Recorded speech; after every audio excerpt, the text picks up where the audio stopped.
Hello അസ്സാമു അലൈക്കും. ഷബു റിയാസ് എന്ന YouTube ചാനലിലേക്ക് എല്ലാവർക്കും സ്വാഗതം. ഞാൻ ഇന്നിവിടെ തലശ്ശേരി സ്പെഷ്യലായ ഇറച്ചിച്ചോറുമായിട്ടാണ് വന്നിട്ടുള്ളത്. എൻ്റെ ഹസ്ബൻഡിൻ്റെ വീട് തലശ്ശേരിയാണ്.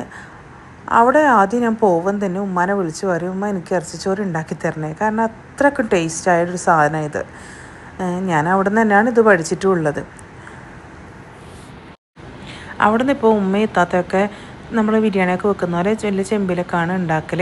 പക്ഷേ ഞാനിത് കുക്കറിലാണ് ഇന്ന് ഉണ്ടാക്കുന്നത്. ഞാൻ ഇതിന് മുന്നേ ഒരുപാട് തവണ കുക്കറിൽ ചെയ്തിട്ടുണ്ട്. നല്ല അടിപൊളി ടേസ്റ്റ് തന്നെയാണ്. അപ്പോൾ നമുക്ക് എങ്ങനെയാണ് ഉണ്ടാക്കുന്നത് നോക്കാം.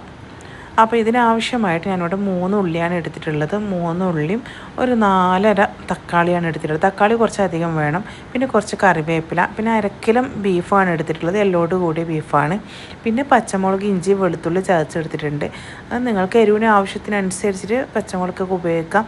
ഞാനിപ്പോൾ ഇവിടെ 5 പച്ചമുളകാണ് എടുത്തിട്ടുള്ളത്. പിന്നെ കുറച്ച് മല്ലിയിലയും. ഇത്രയും സാധനങ്ങളാണ് നമുക്ക് ഇറച്ചിച്ചോറ് ഉണ്ടാക്കാൻ ആവശ്യം.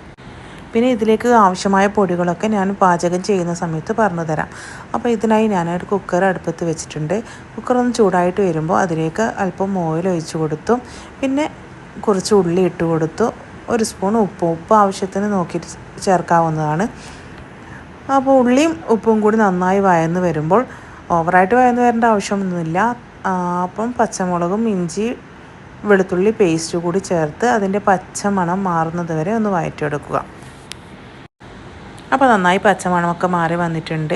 ഇനി നമുക്ക് ഇതിലേക്ക് ആവശ്യമായ പൊടികൾ ചേർത്ത് കൊടുക്കാം. അതിനായി ഞാൻ 1 സ്പൂൺ മല്ലിപ്പൊടിയും 1/2 ടീസ്പൂൺ മഞ്ഞൾപ്പൊടിയും 1 ടീസ്പൂൺ ബീഫ് മസാലയും 1/2 ടീസ്പൂൺ ഗരം മസാലയും കൂടി ചേർത്ത് നന്നായി മിക്സ് ചെയ്ത് കൊടുത്തു. പൊടികളുടെ പച്ചമണം മാറുന്നത് വരെ മിക്സ് ചെയ്ത് കൊടുക്കണം. പിന്നെ ഞാൻ വറുത്ത് പൊടിച്ച് വെച്ച 1 ടീസ്പൂൺ മല്ലിയും മുളകും കൂടി ചേർത്ത് കൊടുത്തു. എന്നിട്ട് എല്ലാം നന്നായിട്ടൊന്ന് മിക്സ് ചെയ്തെടുക്കുക. ശേഷം ഇതിലേക്ക് ഞാൻ തക്കാളി ആഡ് ചെയ്ത് കൊടുത്തു. തക്കാളി ഒരു 5 മിനിറ്റ് വഴറ്റിയതിന് ശേഷം നമുക്ക് ഇതിലേക്ക് ബീഫ് ചേർത്ത് കൊടുക്കാം. അപ്പോൾ ഞാൻ ഇതിലേക്ക് ബീഫ് ചേർത്ത് കൊടുത്തിട്ടുണ്ട്. അതിനുശേഷം നന്നായിട്ടൊന്ന് മിക്സ് ചെയ്യുക. ബീഫിലേക്കൊക്കെ മസാല എത്തുന്നത് വരെ നന്നായിട്ടൊന്ന് മിക്സ് ചെയ്ത് കൊടുക്കണം. പിന്നെ ഞാൻ ഇതിലേക്ക് ആവശ്യമായ കറിവേപ്പിലയും മല്ലിയിലയും കൂടി ചേർത്ത് കൊടുക്കുന്നുണ്ട്. നിങ്ങൾക്ക് ഇതിൽ വേണമെങ്കിൽ ഈ സമയത്ത് കുറച്ച് വെള്ളം ചേർത്ത് കൊടുക്കാം. പക്ഷേ ഞാൻ വെള്ളമൊന്നും ചേർത്ത് കൊടുക്കുന്നില്ല. വീണ്ടും ഇതെല്ലാം കൂടി നന്നായിട്ടൊന്ന് മിക്സ് ചെയ്തതിന് ശേഷം കുക്കറിൻ്റെ മൂടി ഇട്ട് കൊടുക്കുന്നുണ്ട്. അപ്പോൾ ഞാൻ കുക്കറിൻ്റെ മൂടി ഇട്ട് കൊടുത്തിട്ട് ഒരു 6 വിസിൽ വരുന്നത് വരെ വെച്ച് കൊടുത്തിട്ടുണ്ട്. അങ്ങനെ നമ്മുടെ 6 വിസിൽ വന്നിട്ടുണ്ട്. അതിന് ശേഷം ഞാനിതാ തുറന്ന് നോക്കി. അപ്പോൾ നമ്മുടെ ബീഫൊക്കെ നന്നായിട്ട് വെന്തിട്ടുണ്ട്. ഞാൻ വെള്ളം ഒഴിച്ച് കൊടുക്കാത്തത് കൊണ്ട് തന്നെ അത്ര വെള്ളമൊന്നും ഇതിലുണ്ടായിട്ടില്ല. അങ്ങനെ നമുക്ക് ഇതിലാവശ്യമായ അരി ഇട്ട് കൊടുക്കാം. ഞാൻ നേരത്തെ കഴുകി വെച്ച അരിയാണ്, 1 കിലോ അരിയാണ് എടുത്തിട്ടുള്ളത്. അരി കൂടി ചേർത്തു. പിന്നെ അതിലേക്ക് ഹോൾ സ്പൈസസും കൂടി ചേർത്ത് കൊടുത്തു. നന്നായിട്ടൊന്ന് മിക്സ് ചെയ്തു.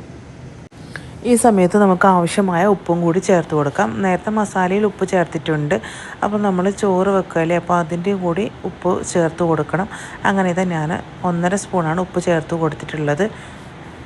അത് നിങ്ങളെടുക്കുന്ന അരിയുടെ അളവ് അനുസരിച്ചായിരിക്കും ഉപ്പ് ചേർത്ത് കൊടുക്കേണ്ടത്. പിന്നെ ഒരു ചെറുനാരങ്ങയുടെ നീരും പിന്നെ കുറച്ച് RKGയും കൂടി ചേർത്ത് കൊടുക്കുന്നുണ്ട്. എന്നിട്ടൊന്ന് നന്നായിട്ടൊന്ന് മിക്സ് ചെയ്ത് കൊടുക്കുക. ശേഷം ഇതിലേക്ക് ആവശ്യമായ വെള്ളം കൂടി ചേർത്ത് കൊടുക്കുക.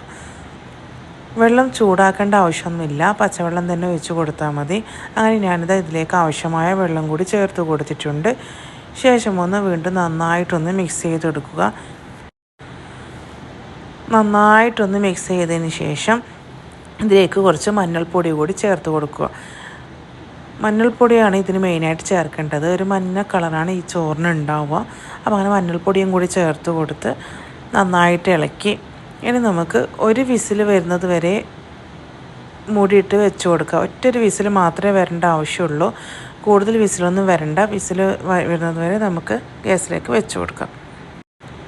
പിന്നെ എൻ്റെ ഈ ചാനൽ ആദ്യമായിട്ട് കാണുന്നവരാണെങ്കിൽ സബ്സ്ക്രൈബ് ചെയ്യാനും ഷെയർ ചെയ്യാനും ലൈക്ക് ചെയ്യാനും മറക്കരുത്. അങ്ങനെ ഞാനിവിടെ കുക്കറിൻ്റെ മൂടി ഇട്ട് കൊടുക്കുന്നുണ്ട്. ഇനി നമുക്ക് 1 വിസിൽ വരുന്നത് വരെ വെയിറ്റ് ചെയ്യാം. അപ്പോൾ 1 വിസിൽ വന്നിട്ടുണ്ട്. അങ്ങനെ ഞാനൊരു വിസിൽ വന്നപ്പം തന്നെ ഗ്യാസ് ഓഫ് ചെയ്ത് വെച്ചിട്ടുണ്ട്. ഗ്യാസ് ഓഫ് ചെയ്ത ഉടനെ ഇത് തുറന്നു നോക്കാൻ പാടില്ല. അതിൻ്റെ എയർ മുഴുവൻ പോയതിന് ശേഷം മാത്രമേ തുറന്നു നോക്കാൻ വേണ്ടി പറ്റൂ. അങ്ങനെ എയർ മൊത്തം പോയതിന് ശേഷം ഞാൻ തുറന്നു നോക്കിയതാ നമ്മുടെ ഇറച്ചിച്ചോറ് ഇവിടെ ആയിട്ടുണ്ട്. ഇനിയിപ്പോൾ ഒന്ന് നന്നായിട്ടൊന്ന് ഇളക്കി കൊടുക്കാം. കണ്ടില്ലേ, നന്നായിട്ടൊന്ന് ഇളക്കി കൊടുത്ത് അടുക്കി പിടിക്കുക ഒന്നും ചെയ്തിട്ടില്ല. നല്ല ഇറച്ചിച്ചോറ് ഇവിടെ റെഡി ആയിട്ടുണ്ട്. കാണാൻ തന്നെ നല്ല ഭംഗിയുണ്ടല്ലേ. കാണാൻ മാത്രമല്ല കേട്ടോ ഭംഗിയുള്ളത്, കഴിക്കാനും നല്ല അടിപൊളി ടേസ്റ്റാണ്. നിങ്ങൾ എന്തായിട്ടും ഇതൊന്ന് ട്രൈ ചെയ്ത് നോക്കണം. അടിപൊളി ടേസ്റ്റാണ്, എനിക്ക് പറഞ്ഞറിയിക്കാനേ വയ്യ. നിങ്ങളൊന്ന് ട്രൈ ചെയ്ത് നോക്കും, നല്ല അടിപൊളി ടേസ്റ്റാണ്. അപ്പം ഇത്രയേ ഉള്ളൂ ഇന്നത്തെ വീഡിയോ. ഇനി പുതിയ വീഡിയോ ആയിട്ട് കാണുന്നത് വരെ ഓക്കെ, ബായ്, അസ്സലാമു അലൈക്കും.